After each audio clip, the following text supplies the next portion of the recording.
Hi, welcome to Peregrini.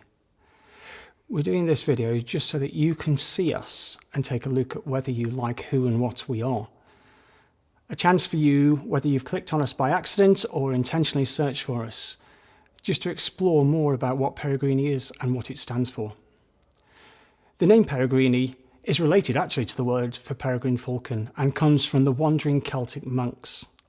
And we identify ourselves as a dispersed community of mission and prayer. That's all in the title, that we're dispersed. We intentionally aim to be for the whole of Greater Manchester across denominations. A community because we want to try and network together across that community, but also we believe that everyone should belong to a local community of faith, a local church, and be a committed member there. Of mission, because we believe that the missionary God calls us to join in his mission and activity in the world, to be his representatives in the world.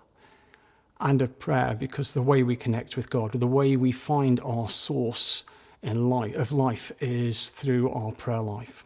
The way we connect with God is how we find our source, our resources for living life. Because we believe that from our roots and our rootedness into God comes our fruits, the way in which we live in the world. So you may ask the question, well, why should I do spiritual disciplines?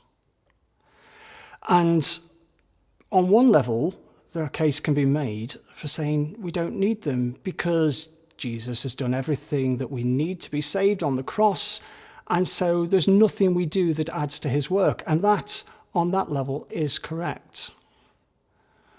But actually, the spiritual disciplines are a gift from God to us.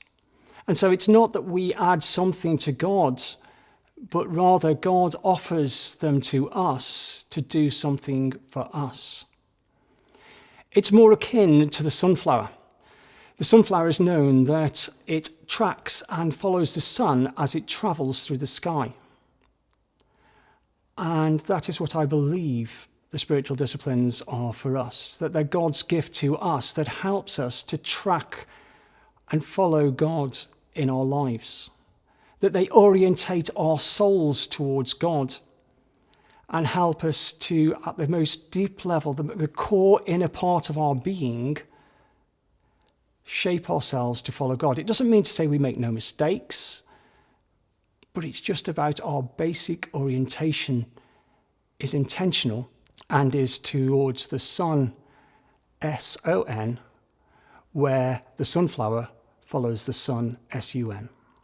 We can see this in the life of Jesus. That though Jesus was already the Son of God, he chose to go to John the Baptist and be baptized.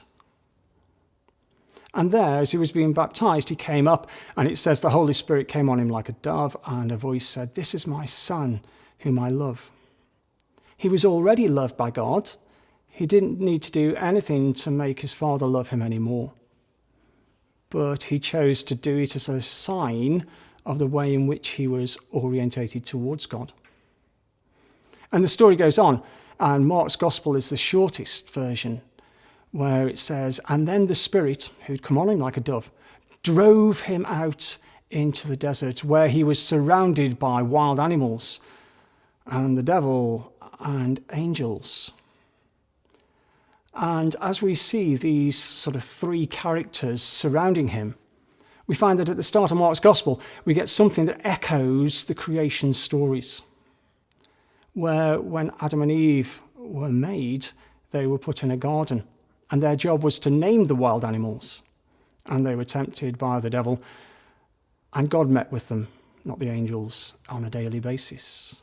And so we have the divine, we have evil, and we have the world surrounding in both stories.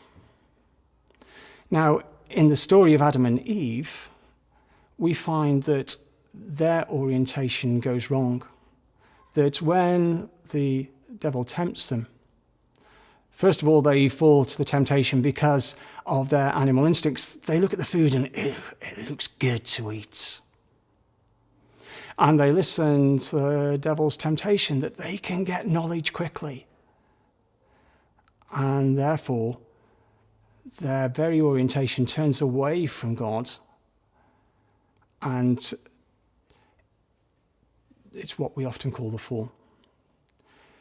In the story of Jesus, and if we look in the other Gospels, we find that Jesus was also tempted to satisfy his stomach, to get fame quickly, to prove that God loved him. And Jesus orientates his soul, shows his soul's orientation in the correct way. And often temptations for us are these temptations to get rich quick, a house of cards, to find knowledge. And our animal instincts want us to satisfy our desires.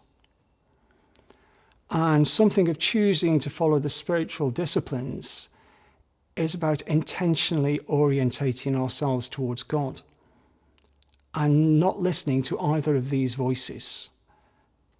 For the Psalms puts it, we were made to be a little lower than the angels. We're called to something better than this. And if I want to run a marathon, I train for that. And if I want to live the spiritual life, I live out spiritual disciplines in my life. Therefore, we are developing 2 toolboxes that you can follow through, 5 sessions in each. One is on our pattern of prayer. And the 5 sessions follow the 4 sections of the pattern of prayer that you can find on the website, and you can download our prayer book as a PDF.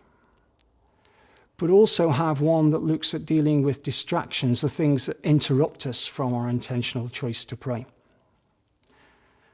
And the other of our toolboxes is on our rhythm of life, the basic pattern of our life that we follow day by day. And in choosing to live out our life in a pattern, we choose to orientate ourselves towards God. Those 5, simply put, not in the full words that we'd use, are that we choose to become more like Jesus.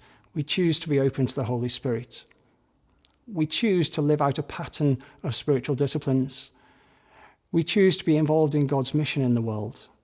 And we choose to sensitively share our faith with others. We choose in our life to follow Jesus and to orientate our soul towards the Son. Now, it may be that on listening to this, you decide this isn't for you, and we want to bless you and just pray that God blesses you as you seek whatever it is that you're after. It may be that you want to dip into our toolboxes and to do as courses the 5 sessions on prayer and the 5 sessions on the rhythms of life. And it may be when you've done that, you may decide that you want to become part of our Peregrini community. If you do, then there's information on the website about how you can be in touch with us and how you can join in with the ongoing life of this community. God bless.